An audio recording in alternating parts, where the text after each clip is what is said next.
রাত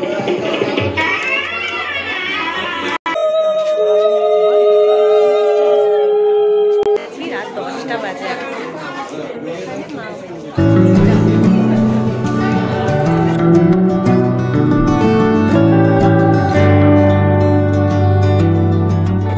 মর্নিং, সুপ্রভাত, welcome back to my channel.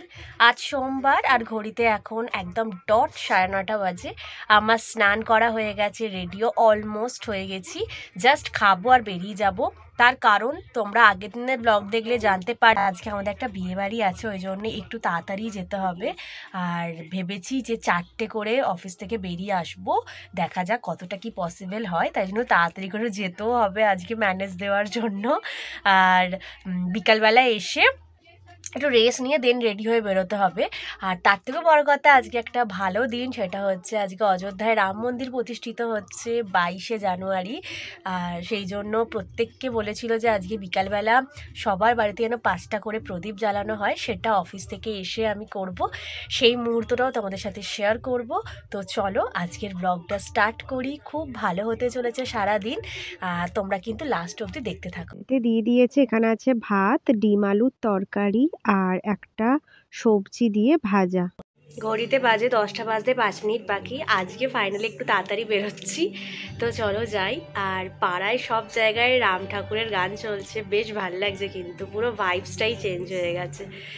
আর সন্ধেবেলা আজকে আসবো না, সরি, আজকে আসবো বিকালবেলা, তখন দেখা হচ্ছে। কানে কিছু একটা চাপা দিলে ভালো হতো, কি ঠান্ডা। অফিস ছুটি হয়ে গেছে, দেখো বিকেল বিকেল যেহেতু আজকে ফিরছি, তোমাদেরকে একবার দেখাচ্ছি কি সুন্দর করে রাস্তাটা সাজিয়েছে, লাইটিং দিয়েছে, মানে একটা অন্যরকমই ভাইবস ক্রিয়েট হচ্ছে। জাস্ট এই বাড়ি ফিরছে, এখন 4:30 বাজে। আর সব থেকে একটা ভালো ঘটনা ঘটলো আজকে, যেহেতু বলেছিল যে রাম মন্দির প্রতিষ্ঠিত হচ্ছে, সবাইকে 5টা করে প্রদীপ জ্বালাতে।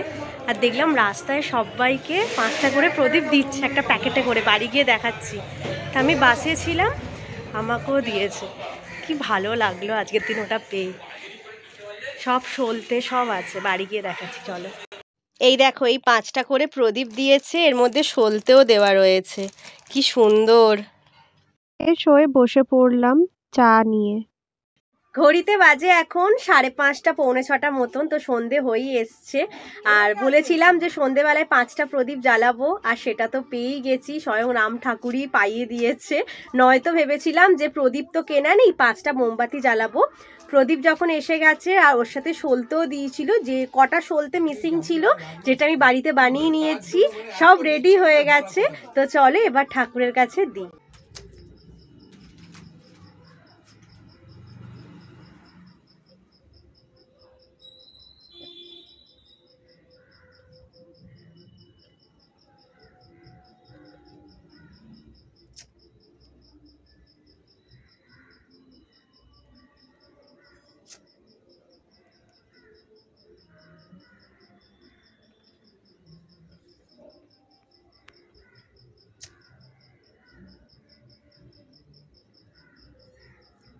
হয়ে গেছে জ্বালানো, চলো। জয় শ্রীরাম, জয় শ্রীরাম, জয় শ্রীরাম, জয় শ্রীরাম। এই যে রাম এখানে আছে।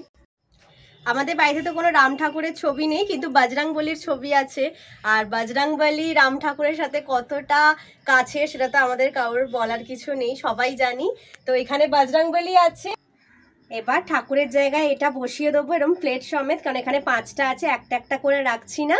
তো চলো ঠাকুরের জায়গায় রেখে দিই। সবার বাড়িতেই রাম মন্দিরের ফটো দিয়ে গিয়েছিল, তোমাদেরকে ভিডিওতে আগেই জানিয়েছিলাম। তো রাম মন্দিরের সামনেই 5টা প্রদীপ জ্বালালাম। এবার বিয়ে বাড়ি যাবো, তোমরা জানো, তাই রেডি হব। আর বিয়ে বাড়ির গিফটও এখানে প্যাক হয়ে গেছে। 6টা বাজে, এবার রেডি হব, 7টায় বেরোনোর কথা আছে। আর বাইরে যা ঠান্ডা, তাড়াতাড়ি গিয়ে তাড়াতাড়ি ফিরতেও হবে। আজকে আমাদের বিয়ে বাড়ি আছে লিলুয়াতে, তো এই আমাদের সামনে চৌরাস্তা থেকে টোটো ধরবো, 3জনে মিলে চলে যাব। তো চলো, রেডি হয়নি, কি পরবো আর না পরবো সবটাই দেখাচ্ছি, সেজে গুজে একবারে আসছি। ঘড়িতে এখন 7:15 বাজে আর রেডি হয়ে গেছি। তোমরা অবশ্যই বলো আমাকে কেমন লাগছে। বাট ওটাই যে এত সুন্দর করে সাজি, এত ধৈর্য ধরে সাজি, চশমাটা পরতে ইচ্ছা করে না। বলো তো এরকম সেজে গুজে চশমা পরতে কার ভাল লাগে? এই জন্য ইচ্ছা আছে খুব শিগগিরই একটা লেন্স নেবার, কারণ বিয়ে বাড়ি গেলে না আমার এই সেজে গুজে চশমা পরে যেতে বিরক্ত লাগে। তো যাই হোক, এটা হচ্ছে আমার লুক। পরে বিয়ে বাড়িতে যদি পারি তাহলে মাকে দিয়ে ভিডিও করে দেখাবো ফুল লুকটা। বাপি জাস্ট বেরোলো, মায়ের লুকটা দেখাচ্ছি দাঁড়া। এই যে মায়ের লুক, মাকে কিরম লাগছে তোমরা অবশ্যই বলো। আর আমি সাজিয়ে দিচ্ছি, তোমার সেজে কেমন লাগলো বলো? ভালো ভালো। আগে সাজতো না, আমি এখন ইদানিং একটু বিয়ে বাড়ি হলে সাজিয়ে দিচ্ছি। তো এটা মা মেয়ের লুক, আর বাপি চলে গেছে। তো চলো একবারে ডিরেক্ট বিয়ে বাড়িতে গিয়ে দেখা হচ্ছে। এই যে বেরোচ্ছি, তার মধ্যে দিদিও চলে এসছে। বললো যাক তোদের লুকটা দেখা হয়ে গেল। ও ব্যায়ামের ক্লাস থেকে ফিরছিল, আর সামনে বাপি এগিয়ে গেছে। ঠান্ডা তো ভালোই, বাট ওই স্টাইলটাই আগে আমার জন্য, তাই জন্য সোয়েটার পরে আসার সময় শাল জড়িয়ে চলে আসবো। ফাইনালি আমরা এসে পৌঁছেছি অনেক খোঁজাখুঁজির পর।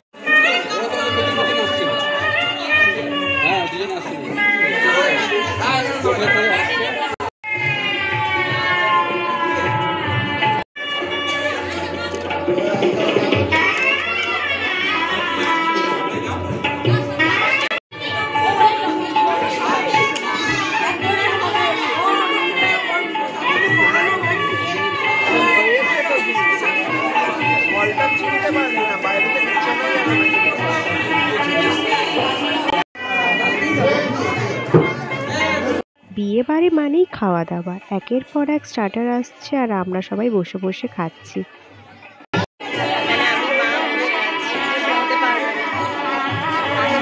প্রথমে গিয়েই কফি আর স্টার্টারে অনেক কিছুই ছিল, তারপরে কোল্ড ড্রিঙ্কস ছিল। সবকিছু হজম করতে হবে তো মা একের পর এক এনে দিচ্ছে আর আমি বসে বসে খাচ্ছি। বেশ ভালো লাগে। ব্যাঙ্কোয়েট হলটা কিন্তু খুব সুন্দর। এই দেখো, এই জায়গাটায় বিয়েটা হবে, দারুণ করে সাজিয়েছিল।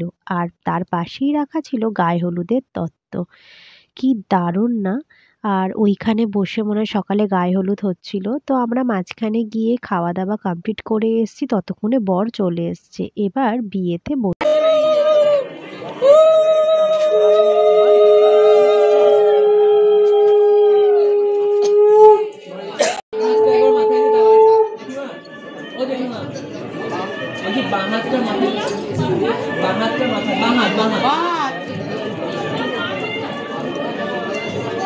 দাদা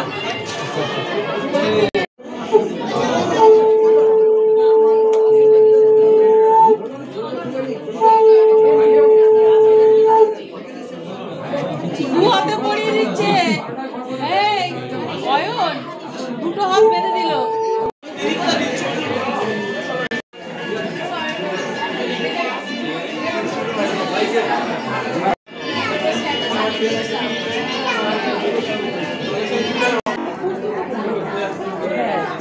আমার বাবার সবাই আমরা জয়েন্ট ফ্যামিলি, সবাই একসঙ্গে মানুষ। খাওয়া দাওয়া হয়ে গেছে, এবার বাড়ি যাবো। একটু বসে আছি, রাত 10টা বাজে এখন।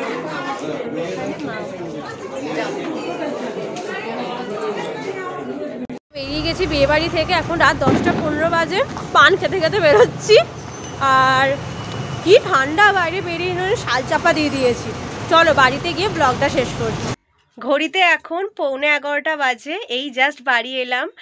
আর ওখানে খাবারের টাইমে কোনো ভিডিও বানাতে পারিনি, তার কারণ এক তো বুফে সিস্টেম, আর দ্বিতীয়ত এত লোক ওখানে ভর্তি না, আর ওইভাবে যদি ভিডিও করি সবাই একটা অদ্ভুত ভাববে, তো ওই জন্য করিনি। অনেক কিছু খাইয়েছে, কেন মিথ্যা কথা বলবো। আর আমি তো গিয়ে থেকে খালি খাচ্ছি, কারণ আমি বেশিরভাগ কাউকে চিনি না। পাড়া থেকে কয়েকজন গেছে, তাদেরকে দেখে একটুখানি হেসেছি, ব্যাস। বাকি আমি কাউকে চিনি না। এটা হচ্ছে আমার বাবার বন্ধুর মেয়ের বিয়েতে গেছিলাম, আমি বন্ধুটাকেও চিনি না, বন্ধুর মেয়েকেও চিনি না।